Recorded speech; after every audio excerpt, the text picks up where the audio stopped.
끝까지 가야 되기 때문에 그렇습니다. 그렇습니다. 저는 며칠 예. 전에 제 친구 한 명을 만나가지고 좀 자세하게 이야기를 나눴는데 그 친구가 먼저 저한테 그런 얘기를 하더라고요. 과거에 친일 청산을 못했고 독재를 청산 못했고 이 어줍잖은 포용인과 타협이라는 이름으로 대한민국 사회는 계속 후퇴해왔다.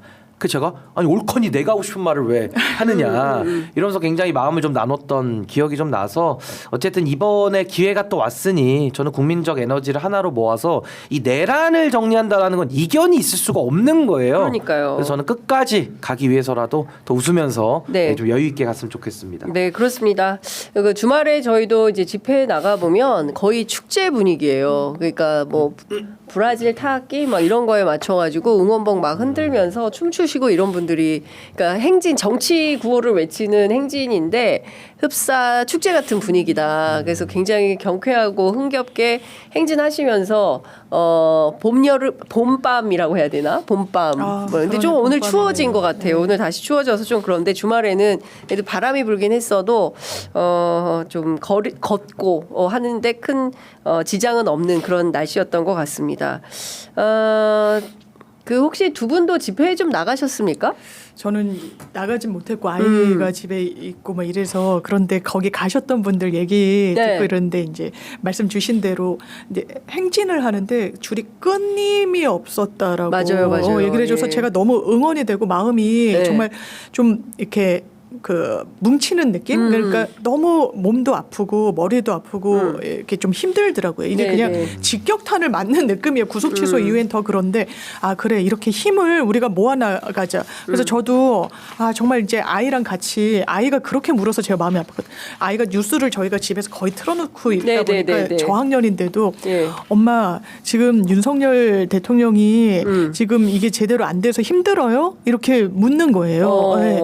그래서 아, 이 아이에게 이런 미래를 물려줄 수 없어요. 우리 미래 세대에게. 아까도 대학생들이 되게 맞아요. 이야기하고 왜냐하면 이야기를 잘한다는 건 본인의 생각이 대단히 잘 정립이 돼 있다는 거잖아요. 아, 우리 정말 청년들한테 위로와 위안이 되는 세계를 내가 조금이라도 만들어 드린다면 아, 함께 하는 게 맞겠다 이런 생각. 그러니까요.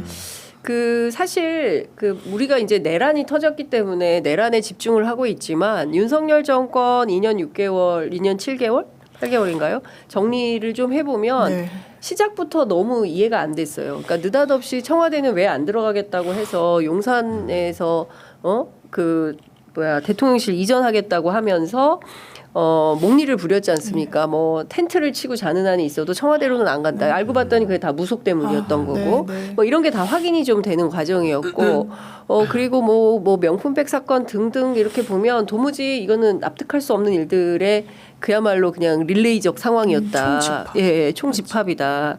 그런데 이 정권의 끝판왕으로 내란까지 일으켰는데 이걸 이렇게 질질 끌고 할 일인가? 저는 정말 좀 상식적으로 저는 법은 잘 모르지만 상식적으로 이해가 잘 안 되거든요. 그러니까 윤석열 이제 대통령의 지난 임기를 좀 회고해 보면 네. 이해 불가 그리고 상식이 통하지 않고 그냥 하여튼 다 설명이 안 되는 일이었어요. 근데 그것이 결국 설명이 된 것은 김건희, 명태균 그들을 놓고 보면 이제 설명이 되는 그동안은 이제 우리가 몰랐지만 이제 그렇게 된 거고 인사도요. 사실은 가장 그 해당 직책에 가서는 안 되는 사람들만 어떻게 또 골라가지고 보내놨거든요. 그러다 보니까 소위 말해서 우리가 뭐 수질로 이렇게 뭐 등급을 나눈다 해도 뭐 3급수도 아니고요. 5급수도 아니고 거의 공장 폐수 수준의 공장 폐수 수준의 인사를 했기 때문에 지금 그자들이 남아서 뭐 내란에 직간접적으로 영향이 있는 사람들이 이걸 또 정리해야 되는 이런 모순에 지금 빠져 있는 거예요. 네. 그러니까 국민들과 완전히 괴리된 정부가 친위 쿠데타를 일으켰기 때문에 이 정리도 매우 지금 힘든 상황을 전 지나가고 있는데요.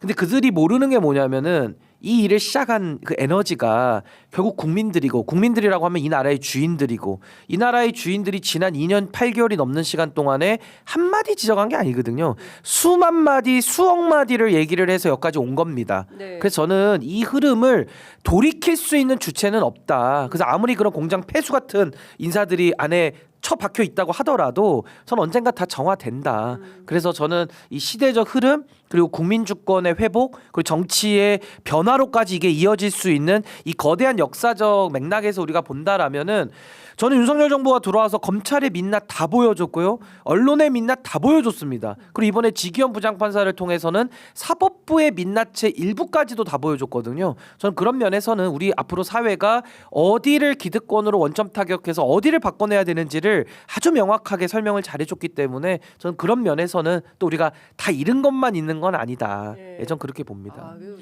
저희 중국의 고사성어가 생각나게 얘기를 하시네. 진짜 모든 것은 다 좋고 다 나쁘고 이런 것은 없다. 예. 그리고 하나만 더 첨언하면 이제 예. 국민의힘의 예. 해산. 전 해산? 앞으로 국민의힘 해산 운동 전 하려 그래요. 이거 끝나면 어. 정말로. 어. 왜냐하면 국힘 해산운동. 정당 민주주의를 파괴하면 정당 해산 사유입니다. 네. 근데 우리 헌법의 정당 해산 사유를 재소권자, 그러니까 소위 말해 탄핵 소추처럼 뭐 검사가 기소하듯이 재소권을 정부에다가만 줬어요. 그러니까 다음에 만약에 어떤 정부가 들어와서 그 일을 한다면야 제가 그 운동할 필요가 없겠지만은 만약에 안 한다면 저는 정당 해산 운동을 해서 그 조항 헌법 8조 사항에 나오는 정부 재소권을 저는 좀 개정을 해야 될 것 같아요. 그래서 정부 및 법률의 요건으로 정한다 해서 뭐 5만 명이든 10만 명이든 국민이 모아와서 해산도 넣을 수 있어야지. 아니 저렇게 통합진보당보다도 해산 사유가 차고도 넘치는데 아니 저런 정당에 왜 국고를 주며 왜 공천권을 주고 왜 기득권을 줘야 됩니까? 그러니까요. 전 이거 정리해야 된다고 봐요. 그래서 제가 보수의 종말 저자로서 제가 요즘 종라인들 모집하고 다닙니다.